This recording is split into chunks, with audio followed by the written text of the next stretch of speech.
আসসালামু আলাইকুম। তোমাদের সকলকে আজকের ক্লাসে স্বাগতম। আশা করছি তোমরা অনেক অনেক ভালো আছো। আজকে আমাদের ক্লাসের আলোচ্য বিষয় হলো প্রিপোজিশন। আজকে আমরা শিখব প্রিপোজিশনে অবস্থান বোঝাতে যে প্রিপোজিশনগুলো ব্যবহার হয় সেগুলো। তাহলে চলো দেখি আজকের ক্লাসে আমরা কোন কোন প্রিপোজিশনগুলো শিখতে পারি। আমরা এখানে দেখতে পাচ্ছি প্রিপোজিশনের অবস্থান। এখানে দেখো একটি বৃত্ত আঁকা আছে, অর্থাৎ এই বৃত্তটি একটি অবস্থান বোঝাচ্ছে। এই বৃত্ত দিয়ে আজকে আমরা অবস্থানটা নির্ণয় করব এবং শিখব এখান থেকে প্রিপোজিশনের কোন অবস্থানের ক্ষেত্রে ব্যবহার করা হয়। তাহলে দেখো, আমরা যদি ওপরে বোঝাতে চাই, অবস্থানের ওপরে বোঝাতে চাই, এখানে যদি লাগালাগি থাকে, এখানে যদি কি থাকে, লাগালাগি থাকে, কোনো উপরে কোনো কিছু আছে কিন্তু সেটা যদি একেবারে স্পর্শ থাকে, যদি কি থাকে, স্পর্শ থাকে, সেক্ষেত্রে আমরা অন ব্যবহার করব। সেক্ষেত্রে কি ব্যবহার করব? অন ব্যবহার করব। যেমন আমরা বলতে পারি the books on the table, the books on the table, অর্থাৎ বইগুলো যখন টেবিলের উপরে লাগালাগি থাকে সেক্ষেত্রে আমরা কি করি? অন ব্যবহার করি। আবার এরকম যদি হয় the cat on the bed, the cat on the bed, বিছানার ওপরে বিড়াল, অর্থাৎ বিড়ালটি বিছানার উপরে কি আছে? একেবারে লাগালাগি অবস্থায় আছে। তাহলে সেক্ষেত্রে আমরা ব্যবহার করব অন। এবার যদি ওপরে একটু ওপরে বোঝাই, অর্থাৎ লাগালাগি নাই কিন্তু সেটি ওপরে আছে, এবং এই জায়গাতে তোমরা একটা বিষয় খেয়াল করে থাকবে যে যদি ওপরে বোঝায় যেটি লাগালাগি নাই কিন্তু গতিশীল অবস্থায় আছে, অর্থাৎ গতিশীল, এক জায়গা থেকে আরেক জায়গায় গতিশীল অবস্থায় আছে, সেক্ষেত্রে আমরা ব্যবহার করব ওভার। সেক্ষেত্রে কি ব্যবহার করব? Over. The birds fly over my head, আমার মাথার উপর দিয়ে পাখিগুলো ওড়ে, অর্থাৎ পাখি তো যখন আকাশে ওড়ে তখন সে কী করে? গতিশীল থাকে, এক জায়গা থেকে আরেক জায়গায় চলে যায়, এক জায়গা থেকে আরেক জায়গায় চলে যাই, সেক্ষেত্রে আমরা ব্যবহার করব ওভার। আবার এরকম যদি হয় যে কোনো কিছু ওপরে আছে কিন্তু সেটি অনেক ওপরে আছে এবং স্থির, অনেক উপরে আছে এবং স্থির, সেক্ষেত্রে আমরা ব্যবহার করব সেটি হলো অ্যাবাভ। সেটি হলো কি? অ্যাবাভ, অর্থাৎ এটি অনেক উপরে বোঝাবে এবং এটি থাকবে স্থির। যেমন আমরা বলতে পারি the sun above our head, অর্থাৎ সূর্য যখন থাকে আমাদের মাথার উপরে কিন্তু সেটি থাকে অনেক ওপরে, এই ক্ষেত্রে আমরা the sun over our head এটিও আমরা বলতে পারি। এক্ষেত্রে আমরা ওভারও ব্যবহার করতে পারি, তবে অ্যাবাভ যেটি ব্যবহার করা হবে সেটি হবে ওপরে, অনেক ওপরে, এবং সেটি হবে স্থির। তাহলে দেখো, অন দ্বারা উপরে বোঝায় যেটি থাকে একেবারে স্পর্শ করে লাগালাগি, ওভার দ্বারাও উপরে বোঝায় কিন্তু সেটি থাকে লাগালাগি না, উপরে, খুব বেশি ওপরে, অনেক ওপরে এমনটাও না। পক্ষান্তরে যদি অ্যাবাভ থাকে, অ্যাবাভ হলে উপরে বোঝাবে, অনেক উপরে, এবং সেটি হবে স্থির। এরপরে দেখো নিচে বোঝানোর জন্য কোনগুলো ব্যবহার করা হয়? নিচে বোঝানোর জন্য যেগুলো ব্যবহার করা হয় সেটি হলো আন্ডার এবং বিলো। আন্ডার এবং বিলো যদি একেবারে খুব কাছাকাছি নিচে হয়, খুবই কাছাকাছি নিচে হয়, সেক্ষেত্রে আমরা ব্যবহার করব আন্ডার। সেক্ষেত্রে ব্যবহার করব কি? Under. The boy under the tree, the boy under the tree, ছেলেটি গাছের নিচে মানে খুব কাছাকাছি নিচে আছে, গাছের ঠিক নিচেই বোঝাচ্ছে, সেক্ষেত্রে আমরা আন্ডার ব্যবহার করব। কিন্তু এই নিচেটা যদি অনেক নিচে বোঝায়, যার দূরত্বটা বেশি, সেক্ষেত্রে আমরা ব্যবহার করব বিলো। সেক্ষেত্রে ব্যবহার করব বিলো, যেটার দূরত্ব বেশি থাকবে সেক্ষেত্রে আমরা ব্যবহার করব বিলো। নিচে বোঝাচ্ছে কিন্তু দূরত্বটা অনেক বেশি। মনে করো যে একটি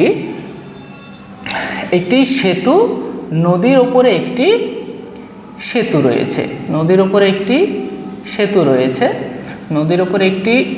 রয়েছে, এখন নিচে প্রবাহমান একটি নদী।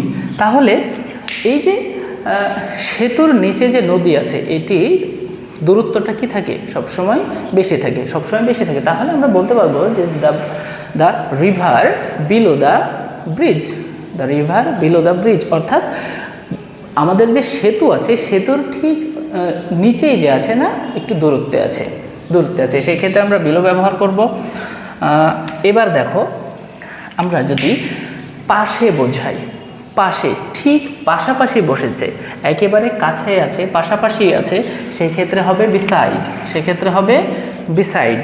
যদি একেবারে পাশাপাশি হয় তাহলে হবে বিসাইড, কিন্তু একেবারে পাশাপাশি নেই, একটু দূরে আছে, তবে কাছে, একটু দূরে আছে, একেবারে পাশাপাশি নেই, তারপরে আছে মাঝখানে কিছু থাকতে পারে, মাঝখানে কিছু থাকতে পারে একটু দূরে, কিন্তু খুব দূরে না, সেক্ষেত্রে হবে নেয়ার, সেক্ষেত্রে হবে নেয়ার। আমরা যেখানে বিসাইড ব্যবহার করি, আমরা পাশে বলতে যেখানে বিসাইড ব্যবহার করি, সেই জায়গাতে আবার বায়ো ব্যবহার করা যায়। আমরা যেখানে বিসাইড ব্যবহার করি সেই জায়গাতে বায়ো ব্যবহার করতে পারবো।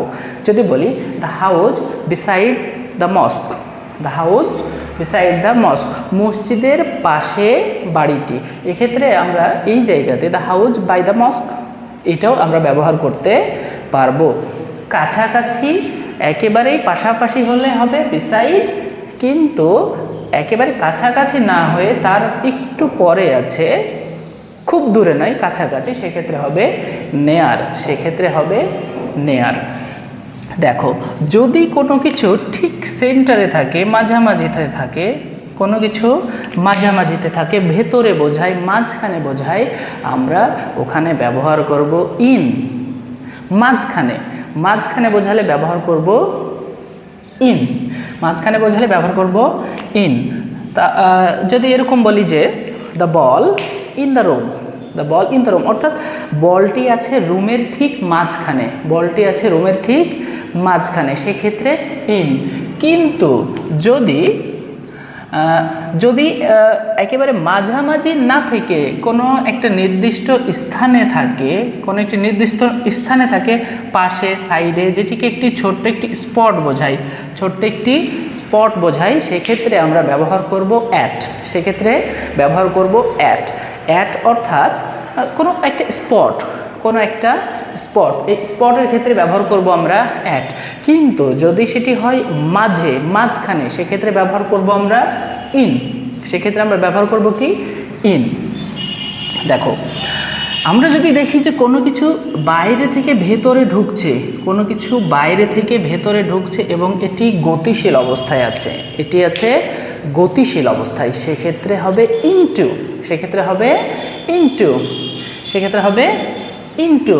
I am entering into the room, I am entering into the room, অর্থাৎ বাইরে থেকে ভেতরে প্রবেশ করছে, বাইরে থেকে ভেতরে প্রবেশ করছে, এটি আছে গতিশীল অবস্থায়, এটি আছে গতিশীল অবস্থায়। পক্ষান্তরে আবার যদি এরকম হয় কোনো কিছু ভেতর থেকে বাইরে আসছে, ভেতর থেকে বাইরে আসছে, এটিও আছে একটি গতিশীল অবস্থায়, সেক্ষেত্রে হবে আউট অফ, সেক্ষেত্রে হবে out of. I came out of the room, I came out of the room, আমি রুমের বাইরে এলাম। তাহলে দেখো, গতিশীল বোঝালে কোনো কিছু বাইরে থেকে ভেতরে যাবে, বাইরে থেকে ভেতরে যাবে ইনটু, পক্ষান্তরে ভেতর থেকে বাইরে আসবে, ভেতর থেকে বাইরে আসবে, সেক্ষেত্রে হবে আউট অফ, সেক্ষেত্রে হবে আউট অফ।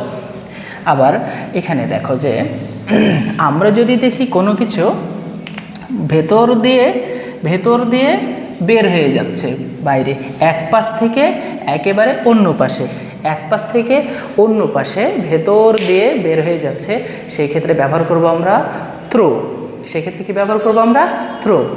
আমরা দেখো যে যখন মনে করো যে কোনো ছেলে ঘরের ভেতর দিয়ে বের হয়ে গেল, the boy running through the room, the boy running through the room, অর্থাৎ রুমের ভেতর দিয়ে এক পাশ থেকে আর এক পাশে বের হয়ে যাচ্ছে, সেক্ষেত্রে ব্যবহার করব কি থ্রো। আবার এরকম যদি হয় যে এটি একটি রাস্তা, এটি একটি রাস্তা, তাহলে এই রাস্তা এপার থেকে ওপার, এপার থেকে ওপার যদি বোঝায় তাহলে সেক্ষেত্রে আমরা ব্যবহার করব অ্যাক্রস। সেক্ষেত্রে আমরা কি ব্যবহার করব? অ্যাক্রস। কিন্তু পক্ষান্তরে যদি এরকম হয় যে রাস্তার সোজাসুজি, রাস্তা বরাবর বোঝাচ্ছে, রাস্তা বরাবর, তুমি রাস্তা বরাবর হাঁটছো, রাস্তা যেই দিকে যাচ্ছে তুমি বরাবর হাঁটছো, সেক্ষেত্রে আমরা ব্যবহার করব ডাউন অথবা অ্যালং। ডাউন অথবা অ্যালং, ডাউন অথবা অ্যালং, বরাবর বোঝালে আমরা ব্যবহার করব ডাউন অথবা অ্যালং। তাহলে দেখো আমরা আজকে কি কি শিখলাম, আবার একটু রিভিশন করে নিই। অবস্থান বোঝাতে যদি কোনো কিছু ওপরে থাকে, লাগালাগি থাকে, ওপরে লাগালাগি অবস্থায় বোঝালে হবে অন। পক্ষান্তরে লাগালাগির থেকে একটু ওপরে আছে এবং গতিশীল, এবং সেটি হবে গতিশীল, সেক্ষেত্রে হবে ওভার। আবার যদি লাগালাগি অবস্থায় না থাকে, একটু ওপরে না থাকে, অনেক ওপরে থাকে, যেটি স্থির, যেটি আছে স্থির, সেক্ষেত্রে আমরা ব্যবহার করব অ্যাবাভ। সেক্ষেত্রে ব্যবহার করব কি? অ্যাবাভ। নিচে যদি হয়, নিচে একেবারেই ঠিক নিচে বোঝায়, একেবারেই ঠিক নিচে বোঝায়, সেক্ষেত্রে হবে আন্ডার। পক্ষান্তরে যদি এই নিচে বোঝায় কিন্তু একেবারেই নিচে না, একটু দূরে বোঝায়, একটু দূরে বোঝায়, সেক্ষেত্রে হবে বিলো। সেক্ষেত্রে হবে বিলো। আবার এরকম যদি হয় যে একেবারে ঠিক পাশাপাশি, একেবারে ঠিক পাশাপাশি হয়, পাশাপাশি হলে হবে বিসাইড।